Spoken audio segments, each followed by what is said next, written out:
Good afternoon, students. We have discussed about sand mold casting. Another type of casting is die casting, where we use permanent mold.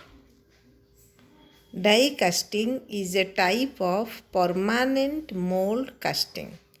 In this process, the molten metal is forced into the permanent cavity of steel mold called a die. In sand mold casting, the mold was made up of sand, but here the cavity is made up of steel under very high pressure. The die casting is also called pressure die casting. The dies are usually made in two halves. One is fixed and another is movable. The two halves must be locked perfectly during pouring and solidification of molten metal. After solidification, the two halves are to be opened for ejecting the casting. The die casting is suitable only for low melting point metals and alloys. Types of die casting. One is hot chamber die casting. The other one is cold chamber die casting. So this is the diagram of hot chamber die casting.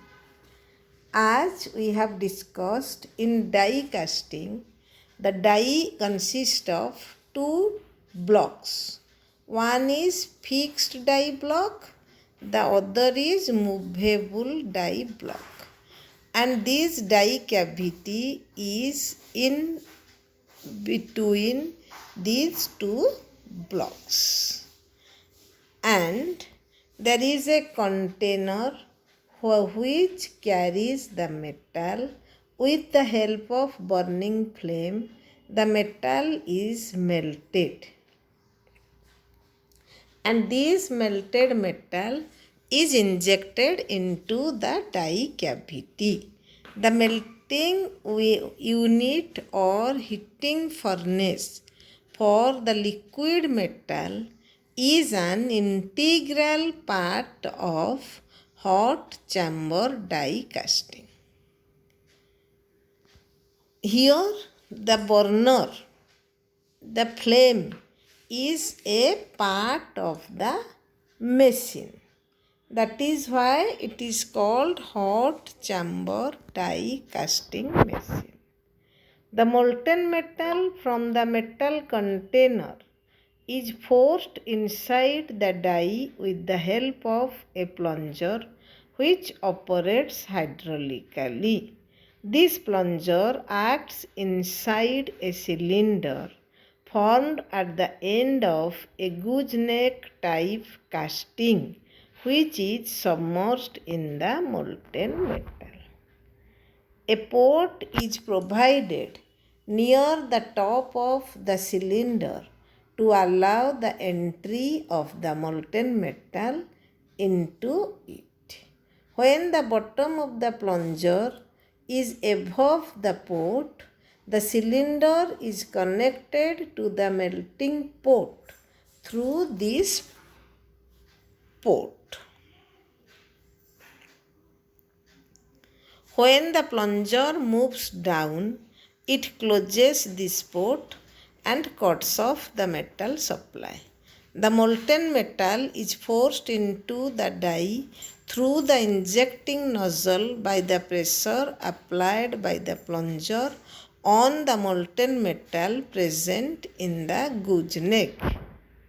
After a certain period of time, in the next cycle, when the plunger moves off, the remaining molten metal in the nozzle falls back, and when plunger uncovers the port, molten metal fills the cylinder. Due to synchronization of movable die with the movement of plunger, during the upward motion of the plunger, the movable die moves away and the casting is ejected. low melting point alloys such as zinc based alloys are generally cast in this machine. Next is cold chamber die casting. In hot chamber die casting, the flame is an integral part of the casting machine and the metal gets melted inside the pot by the flame of the burner. But here the molten metal is poured by a ladle to the cavity. In this machine, the metal is melted separately in a furnace like cupola and crucible and then transferred to this by means of small hand ladle. After closing the die, the molten metal is poured into the horizontal chamber through the metal inlet and is forced into the die cavity by a hydraulic operated plunger. After solidification, the die is opened and the casting is ejected. These machines are widely used for casting a good number of aluminum alloys and brass. So, in this process, comparatively higher melting point alloys can be processed. Application: carburetor, handlebar, different parts of scooter, motorcycle and jeep and other decorative items are prepared by die casting.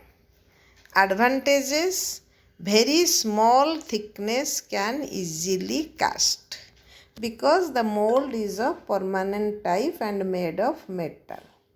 High production rate, better surface finish, possible to obtain fairly complex castings, and disadvantages are not suitable for all materials. The die and the machine are very expensive. The maximum size of the casting is limited. Sometimes cold shot defects can be seen. So this is all about the die casting.